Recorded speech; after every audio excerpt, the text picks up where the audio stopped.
Hello, I'm the Nostalgia Critic guy. Remember it so you don't have to. Remember the Pound Puppies? Sure you do. Their marketing gimmick was far too clever to overlook. Buy one of our cute, sad little puppies or else they get the gas. Those lonely pound puppies really need to be rescued. It was a brilliant idea, and like most toys in the 1980s, if it was popular, it warranted a show. So we got the Pound Puppies show, which was just as dry for ideas as the executives who greenlighted it. I don't know, you got these dogs in a pound, but they get dogs out of the pound. There's this evil woman who runs it, but then there's this daughter who runs it. She tries to capture them even though they're somehow already in a pound. Something about magic power that allows them to talk to humans. It was a mess. And just to make it even more confusing, they had a theatrical release that switched things up even more. That was Pound Puppies: The Legend of Big Paw. Emotionally lagging and creatively retarded, the Pound Puppies movie is just as big a sellout as you would think. And considering how it was based on a show that was a sellout, that was based on a toy that was a sellout, there's a lot of fucking selling out to be done here. So why should these characters have been Korean appetizers? Let's take a look. So it's a beautiful day in Whateversville, the sun is shining, the clouds are out, the cars stop in mid-dissolve. It's absolutely wonderful. And on this day, we see 3 dogs walking to the museum. Gee, Uncle Whopper, where are you taking us? All you said was it's a little surprise. Did you like surprises, Uncle Whopper? Oh boy, I think the director's kids wanted a cameo. Hey, watch out! Whoa, that could have been me. Thanks. That will be you if you don't start watching the lights and wait for the walk signal before you cross. Why thanks, magic walking, talking dog. Boy, this is the best high ever. It's a good thing we still have puppy power, or else I couldn't have talked to him. Yes, apparently there's this thing called puppy power, where dogs and humans can magically talk to one another. Not too late to get a refund, folks. Where did it come from anyways, Uncle Whopper? Wait till you hear this. It all started back in the Dark Ages, back in the days of the knights. Wait a minute, what? Things were a lot different back then. Good and evil knights fought each other for the right to search for the mystical sword Excalibur. No, sorry, I came in to watch Pound Puppies, the little dogs. Unfortunately, the evil Black Knight won. When did this become Spamalot, the animated series? I'm Pussy McPantaloon Britches, and I have no idea why we jumped from talking dogs to quest for Camelot's table scraps. Kinda weird. So the Black Knight, who's not wearing any black, chases after the boy and his dog. Now for the pleasure of finishing you. For dry, red eyes, clear eyes is awesome. So the boy just happens to stumble across the sword in the stone and... The Bone of Scone! Wait, the what? The Bone of Scone! There's a bone in the stone? Why would anyone put a bone in the stone? What's the point? What, was Merlin drunk when he came up with that little tidbit? And he who pulls the sword from the stone will be named King... I just thought of something. What if, now just hear me out. What if we put a bone in the stone? I don't know why. Everyone's gonna be like, why is there a bone in the stone? What's the point of that? Blah, blah, blah. I'm gonna be like, hey, that contains puppy power. Everyone's gonna be like, well, what the hell is puppy power? Well, I'll tell you in a second.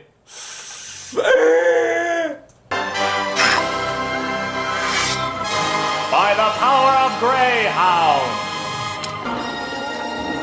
Oh, hell with this! I'm devoting my life to catching Smurfs! Yeah, sure scared him. You can talk!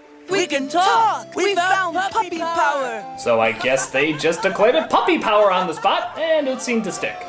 But I shall never rest until the Bone of Scone is mine. And should I fail, the sons of the McNasty clan... McNasty? Really? That's his name? You know, you're sort of leaning his future towards evil when you call somebody that. I can't really see a daycare center called McNasty's. Some story, huh, kids? One thing I don't understand, Uncle Whopper. Oh, God. Just try to act like you give a shit, will ya? Which brings me to another story about how we almost lost puppy power. Yes, because we can't keep track of where the fuck this movie's going, we cut to yet another flashback. This one takes place in the 50s. Okay. So we see our main characters from the original show. Cooler, Bright Eyes, Nosemarie, Howler, and Whopper. Yeah, look nothing like the original designs, do they? In fact, nothing else is like the original show if you grew up with it. The owners are different, the time period's different, even the personalities, though little there were, are different. But who cares? They're having such a rockin' good time. Let's go to the pound. Let's go to the pound. Let's go to... Wow, the pound looks awesome! I never knew all the fun I was missing out on all this time. Come on, let's all go to the pound right now. Dance.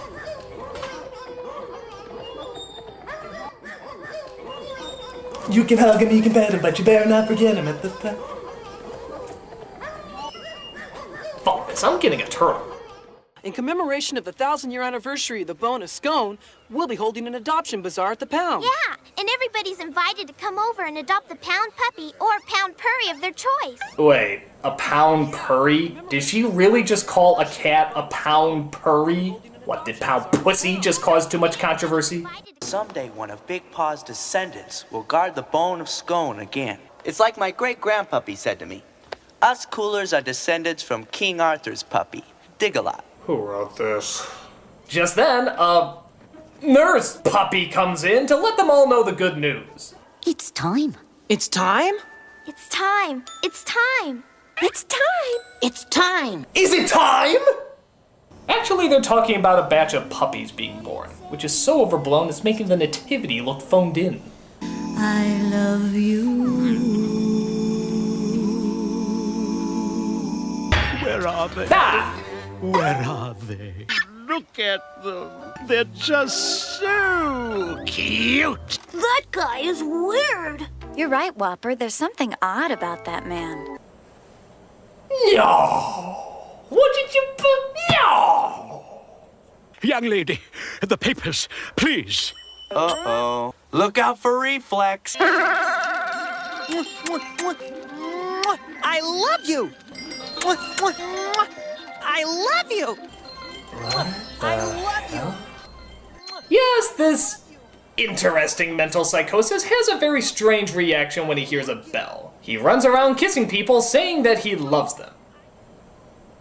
It's the stupidest thing I ever heard in my life! No rhyme or reason! Look out. I think this calls for another. Scary slow-mo.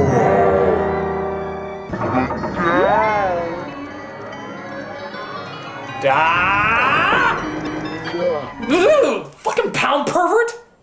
So after having sold the puppies to a man with razor-sharp teeth, Whopper decides to follow him to see what his evil plan is. After a few minutes in my mean machine, these gentle puppies will be transformed into vicious guard dogs. This is a map of the museum. You enter here, then go through this corridor right to the bone. Then I have the power of the bone and my army of vicious attack dogs. I'll take over the pound, and then the country, and then the world! Of course! So Whopper goes and tells everybody what he saw, but nobody believes him. All right, Whopper, that's enough. It's good that you have an active imagination, but you have to learn to control it. Really? This is a movie that starts off with Excalibur talking puppies and a guy named McNasty. I think we've established that there's nothing far-fetched in this movie. So it's up to Whopper himself to stop the thugs from stealing the bone. This is gonna be a piece of cake. Hey, don't mention food. I'm starving, all right? Hey, Lumpy, you know how we were talking about the other day how we're in every single solitary movie ever? The fat guy and the skinny guy who are both thugs? Yeah. Do you think that's a throwback to classic character development or just really shitty writing? I picked the latter. So the bone is broken in half, which means that all puppy power in the world is taken away. I saw Whopper run. What's going on? I can't understand Colette. Hey, I can't understand Tammy and Jeff. Well, that's odd. It's almost normal. So through a confusing chase scene, we see the thugs get half of the bone as well as Whopper and that mother dog. We gotta find the bone and put it back together if we want puppy power back. What if we can't? We have to, or kids and puppies will never be able to talk again. It'll be like the way it was in the Dark Ages. Oh no! It would be like pretty much how it is now! Ooh! Shh! Uh-oh. Listen, it's the puplings. I think they're saying my disappearing sloppily animated nose is back at the pound. Oh, her babies are all alone. So with the mother gone, nobody can feed the pups. So they rip off 101 Dalmatians by howling to all the dogs trying to get information. Okay, a fat guy and a skinny guy are headed out of town on a motorcycle. Wait, I've heard this one. The punchline is pineapple, right? We're gonna rescue them. Let's get cracking. Thanks, but tracking's a dog's job. Well, I thought we were all friends. Boy, who'd have thought that Cooler was an anti-catite? So McNasty plans to throw the pups into his mean machine that turns nice dogs into bad dogs as he sings about how evil and terrible he is. Control will be mine. All I need is that belt. I've got a plan in mind to put me on the throne. You know, doing a cappella with a man who's screaming and isn't really singing doesn't count as a song. You need more musical accompaniment than da-da-da-da-da. Now the world will be mine. My time has finally come. In the McNasty bloodline, I'm a son of a god.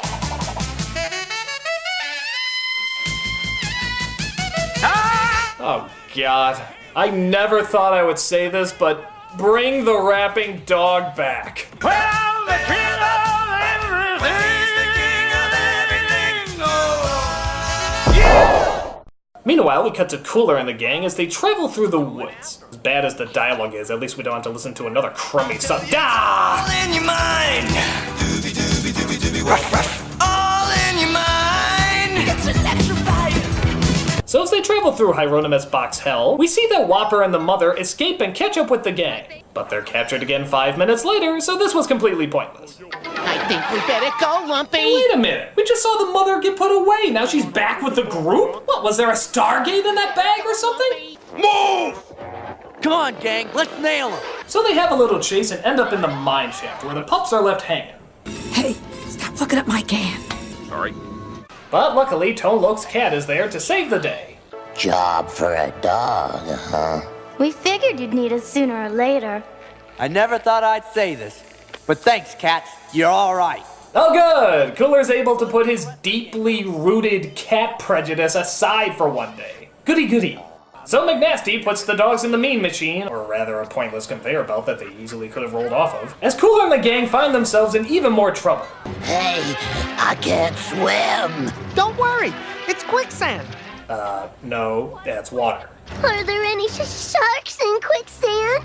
It's so obviously water! It's blue, it's liquid, you can swim in it, it's water! Do your animators just have trouble drawing noses and sand? What's wrong with you?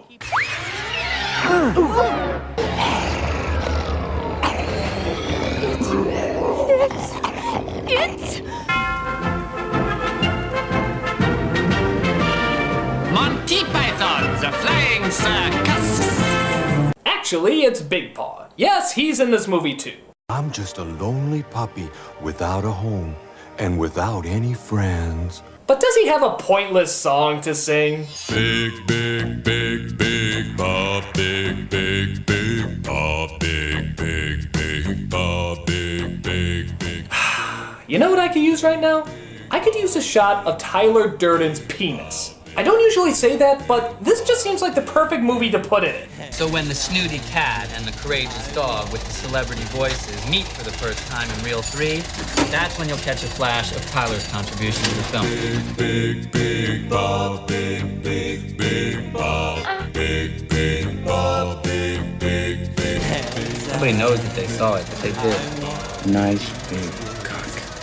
Big paw, big, big, big paw. So the Pound Puppies and their new friend Big Paw approach the lair of our villain. I'd better hide. What? You better hide? You're a giant! Why don't you try eating the fucking house? So the rest of them get caught and are about to be turned into evil puppies. But it turns out McNasty wants the cats to leave because he's allergic. This gives Cooler an idea.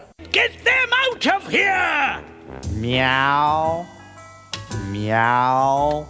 Oh, and be sure to take the dog with the pot on his head and the broom up his ass. I don't think he's well. So as the others are turned to evil, Cooler and the cats escape to find Big Paw. Now what are they gonna do? Let's hide. Why do you keep hiding? You have a dog the size of a T-Rex! This movie should be over in like 2 seconds! Those guys make me mad. So they break into the museum as McNasty finally puts the bone back together.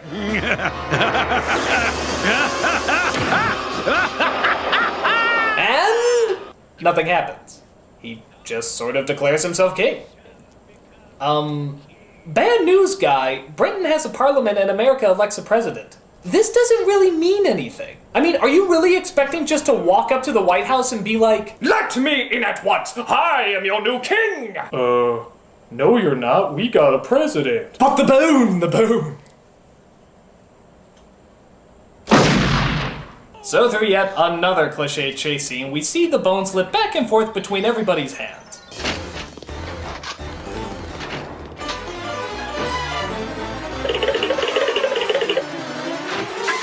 But Cooler and Big Paw get trapped as they try to figure out how to turn the evil dogs back to good.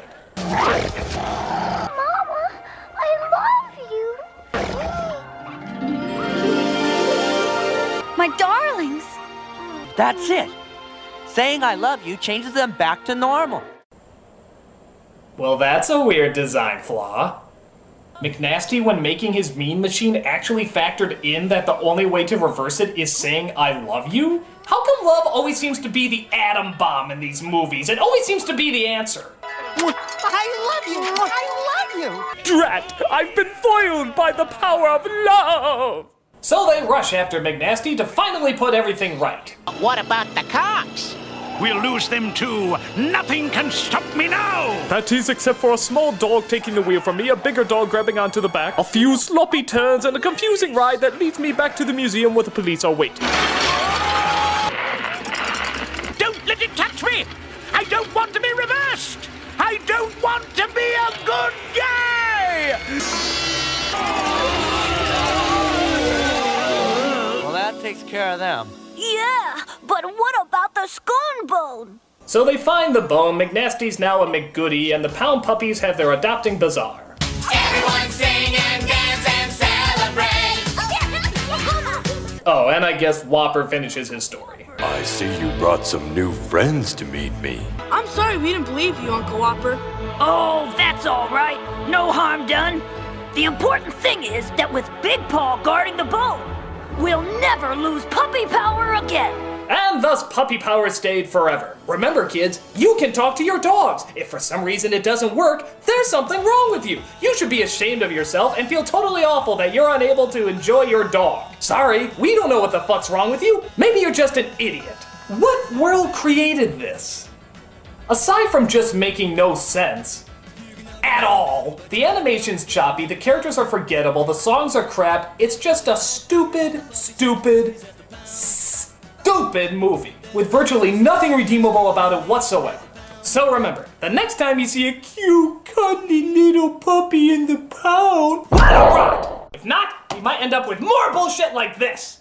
I'm the Nostalgia Critic. I remember it so you don't have to.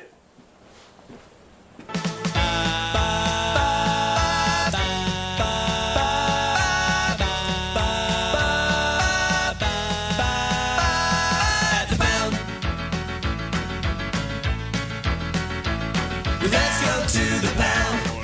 Let's go to the pound.